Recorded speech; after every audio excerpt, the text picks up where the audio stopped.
Hello tout le monde, je suis ravie de vous retrouver aujourd'hui pour une nouvelle vidéo pour laquelle vous avez tous voté en majorité, à savoir la marque Niki Paris qui en ce moment déchaîne les passions sur les réseaux sociaux. Alors je n'aurais pas cru revenir sur le cas Niki Paris de sitôt, néanmoins ils enchaînent les polémiques et je reçois des DM qui ne cessent de tourner autour de la marque. Peu de temps après d'ailleurs que j'ai posté ma vidéo concernant leur nouvelle gamme qui était clairement destinée à la communauté afro, ils font de nouveau parler d'eux avec le fondateur de la marque qui aurait, semblerait-il, tenu des propos racistes. Puis j'ai récemment reçu de nouveaux DM dans lesquels on voit une vidéo avec une coiffeuse au bord des larmes qui témoigne d'un harcèlement dont elle est victime actuellement sur les réseaux sociaux. Il s'agirait de pseudo-clients qui viendraient en masse sur ces réseaux sociaux, notamment Facebook, pour mettre de mauvaises notes ou de mauvaises appréciations sur son salon de coiffure. Mais ce n'est pas tout.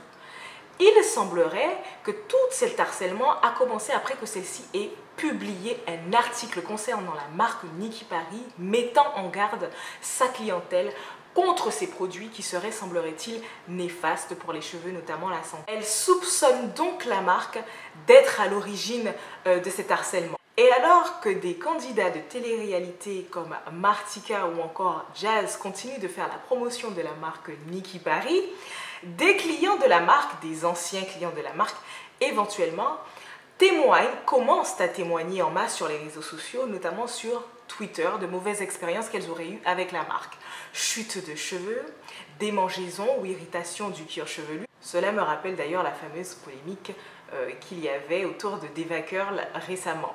Mais bon, nous n'y sommes plus. Jusque-là, je même été intéressée qu'à la gamme destinée à la communauté afro, qui est la gamme Freezy X Gims Demdem, dont j'avais trouvé la composition assez creuse et notamment surchargée en substances controversées. Mais la vague de négativité que la marque reçoit actuellement m'a conduite à être plus curieuse sur les autres gammes qu'elle propose. Qu'est-ce qui rend les gens aussi furieux contre la marque? N'exagère-t-il pas?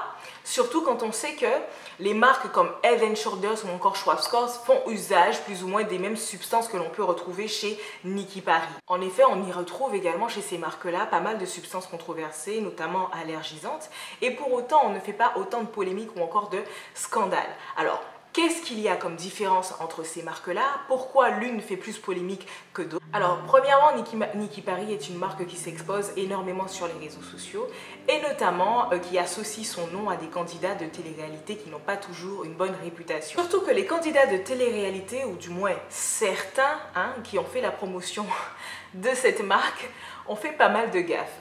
Je ne vous rappelle pas le cas de Capucine Anave ou encore le cas de Jazz qui avait fait la promotion de la marque avec une postiche. J'en rigole encore aujourd'hui. Donc on peut se dire qu'avec tout cela, les consommateurs, les potentiels clients également de la marque, l'attendent au tournant. Mais bon, passons maintenant à la formulation des autres gammes que propose la marque. En effet, j'ai tenu à voir éventuellement quelle différence il pourrait y avoir d'une gamme à l'autre et si éventuellement certaines seraient beaucoup plus appropriées pour certains types de cuir chevelu, notamment les cuirs chevelus plus sensibles. Alors, j'ai un petit peu regardé la composition de la gamme Boo, qui est une gamme qui fut très popularisée chez la marque, notamment la gamme à la kératine et notamment à l'huile d'argan. Force est de constater que quasi toutes les gammes ont quasiment la même structure de formulation, si on peut dire ça comme ça.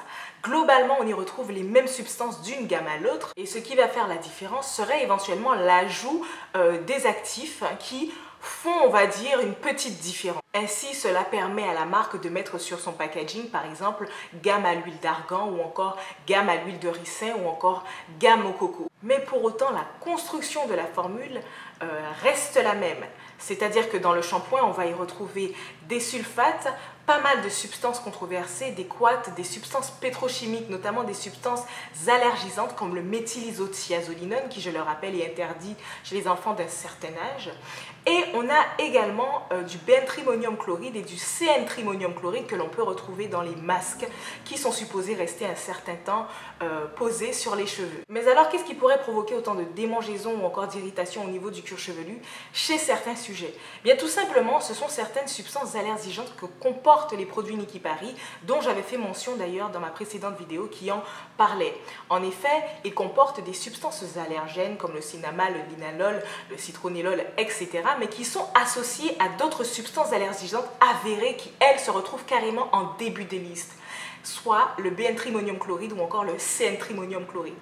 Déjà que du CN-trimonium chloride ou encore du BN-trimonium chloride, quand ils se retrouvent dans une formule, quand on les voit seuls dans une formule, on a tendance à être un petit peu réticent quand on se sait sensible au niveau du cuir chevelu. Mais alors quand ils se retrouvent tous deux dans une seule et même formule, alors clairement, ce type de produit est clairement à fuir quand on est sensible de la peau. Dites-vous bien que les compositions actuelles des gammes qui font actuellement polémique sur les réseaux sociaux sont même améliorées. Puisqu'en effet, il y a quelques temps de cela, les gammes de la marque Niki Paris, semblerait-il, comportaient pas moins de 7 substances allergènes dans leurs produits. Mais pire, ces substances se retrouvaient dans des produits sans rinçage, comme le méthylisothiazolinone par exemple, ce qui est d'ailleurs interdit en France. La marque aurait donc amélioré sa composition, ce qui au final ne change pas grand-chose puisque celle-ci se retrouve une fois de plus dans la sauce avec des témoignages plutôt tranchants. Autre chose d'ailleurs que j'ai remarqué, c'est que la fameuse nouvelle gamme destinée à la communauté afro, à savoir la gamme Freezy X Demdem,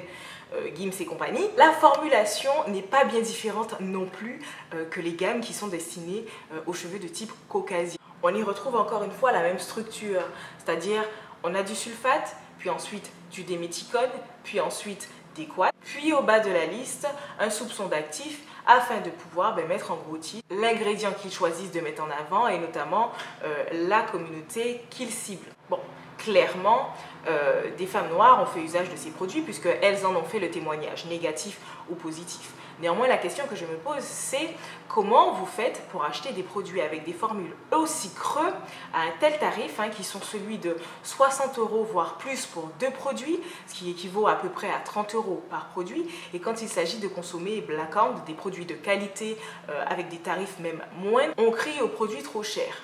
Bon, là, c'est encore quelque chose que je trouve assez étrange, mais vous me répondrez éventuellement en commentaire.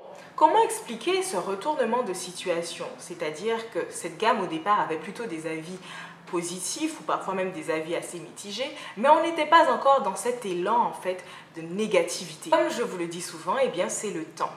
Bien souvent, certains se précipitent à mettre des avis absolument positifs, faire l'apologie d'une gamme après parfois une seule utilisation, voire 2 utilisations, mais ne prennent pas le temps de tester le produit sur le long terme et de constater les effets sur leurs cheveux.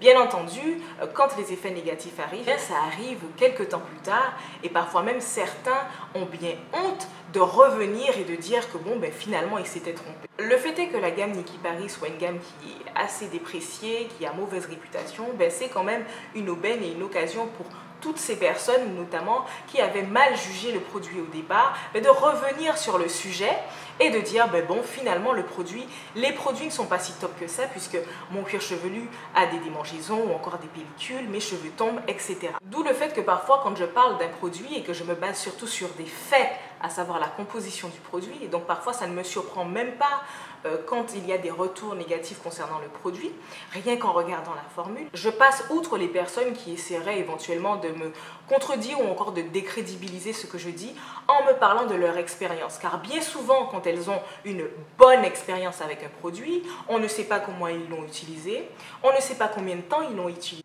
Et on ne sait pas à proprement parler de quel résultat, encore une fois, il parle. Parce que s'il s'agit là juste d'avoir des boucles, pour moi, ça ne veut rien dire. Ou même le fait d'avoir les cheveux doux pendant que le produit est appliqué sur votre tête, pour moi, encore une fois, ça ne veut rien dire.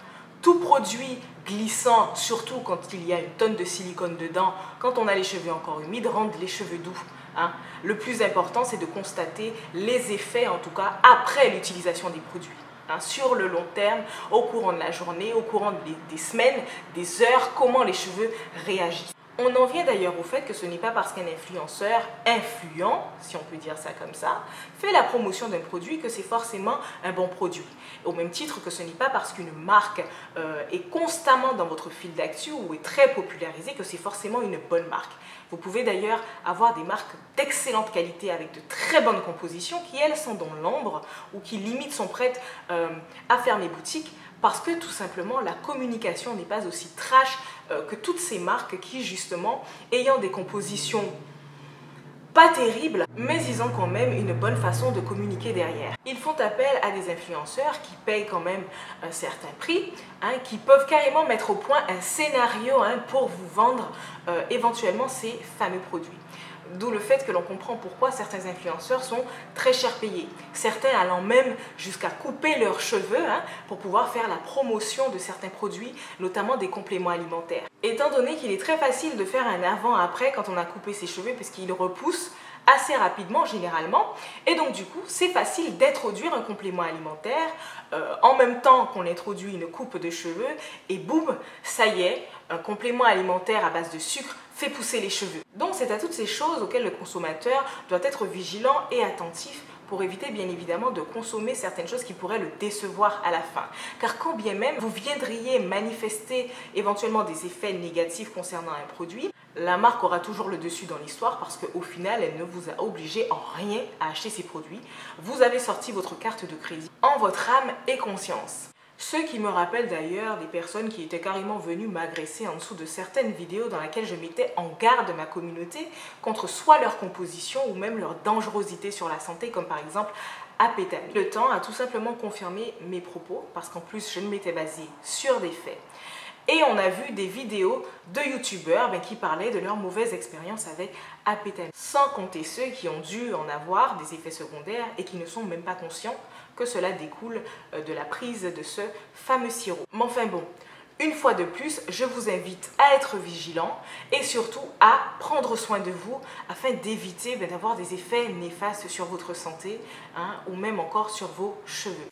C'est tout pour aujourd'hui. Quant à moi, je vous dis à très vite pour une prochaine vidéo. Bye bye.